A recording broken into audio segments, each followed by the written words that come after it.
1월 30일 본문은 누가복음 9장 51절에서 62절, 제목은 나를 따르라입니다.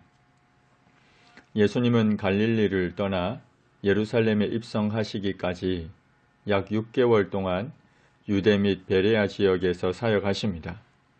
마태복음에서는 19장과 20장에 걸쳐 2장을 할애해서 기록하고 마가복음에서는 10장 단 한 장에 걸쳐 기록하고 있는데 누가복음에서는 오늘 본문 9장 51절부터 19장 27절까지 약 10장에 걸쳐서 자세하게 기록하고 있습니다.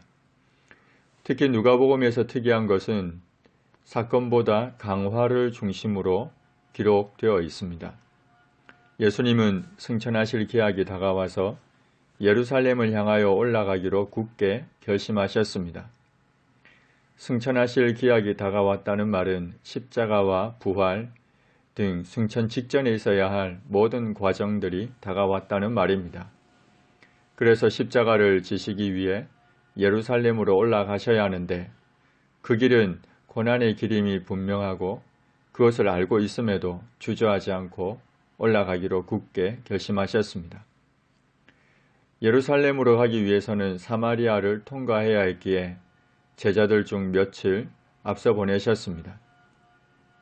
그들이 가서 예수님을 위해 준비하려고 사마리아인의 한 마을에 들어갔습니다. 사마리아인 사람들은 바벨론 포로 때에 생겨난 이방 민족과 유대인 간의 혼혈족이었고 종교적으로도 이방 종교를 받아들였습니다. 예루살렘에 세워진 성전에서의 종교 행사에 참여하지 못하게 된 이들은 독자적으로 여호와께 제사드리기 위해 그리심산 위에 자기들만의 성전을 건립하기도 했습니다. 그런데 이 성전마저도 예수님이 오시기 전 마카비 시대에 한 통치자가 파괴해버려서 유대인들에 대한 사마리아인들의 반목은 더해만 갔습니다. 사마리아인들은 예수님이 예루살렘을 향하여 가시기 때문에 종교 순례자로 생각하고 받아들이지 않았습니다. 사마리아인들이 받아들이지 않자 제자 야고보와 요한이 예수님께 주여 우리가 불을 명하여 하늘로부터 내려 저들을 멸하라 하기를 원하십니까? 하고 말하며 분노했습니다. 구약시대에 선지자 엘리야가 했던 것처럼 하늘에서 불을 내려 원수들을 멸할 것을 예수님에게 청했습니다. 세베대의 두 아들 야고보와 요한에게 예수님은 우리의 아들이라는 별명을 더하셨는데 이는 그들의 이와 같은 충동적 성격 때문이었을 겁니다.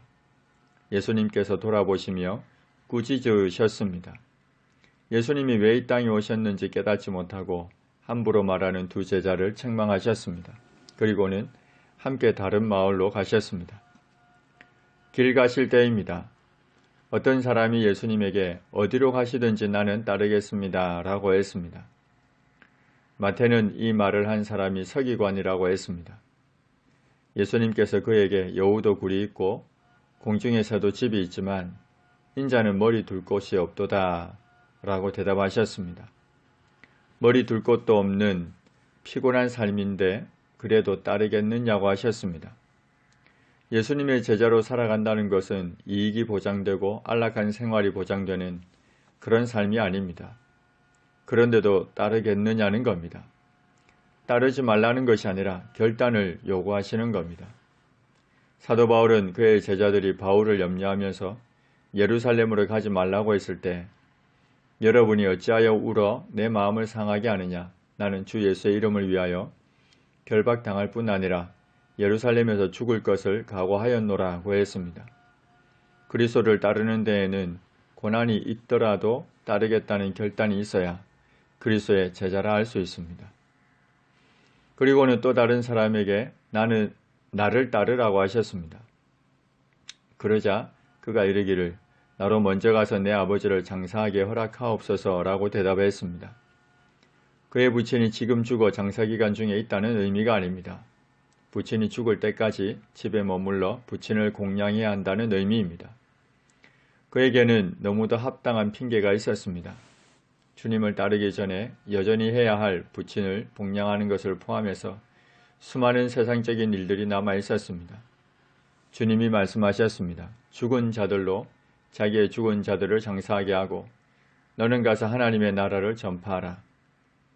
하나님 나라의 전파가 시급하고 절박한 일임을, 그래서 세상적인 일은 죽은 자들에게 맡겨두고 제자는 복음 전파에 우선해야 한다고 단호하게 말씀하셨습니다.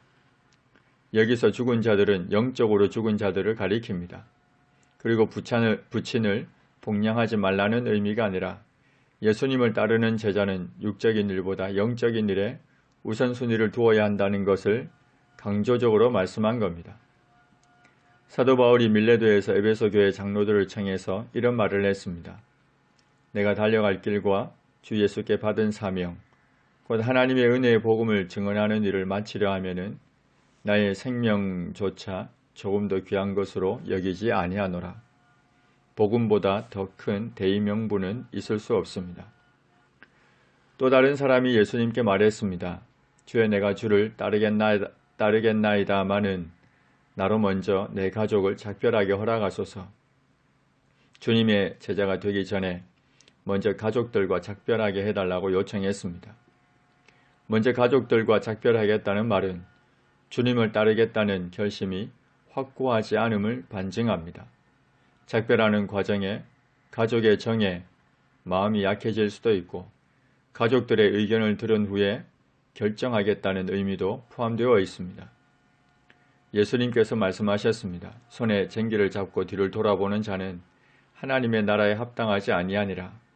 어떤 일을 하기로 결단하고 착수했다면 갈등하거나 후회하거나 다른 사람의 눈치를 살피지 말라고 하셨습니다. 특히 그것이 예수님을 따르겠다는 결심이라면 더더욱 말입니다. 하나님, 혹 반대하고 받아들이지 않는 이가 있다 하더라도 충동적으로 분노하지 않게 하옵소서.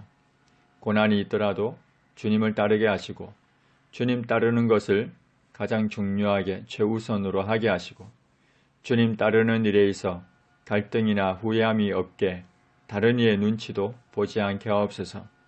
예수님의 이름으로 기도합니다. 아멘.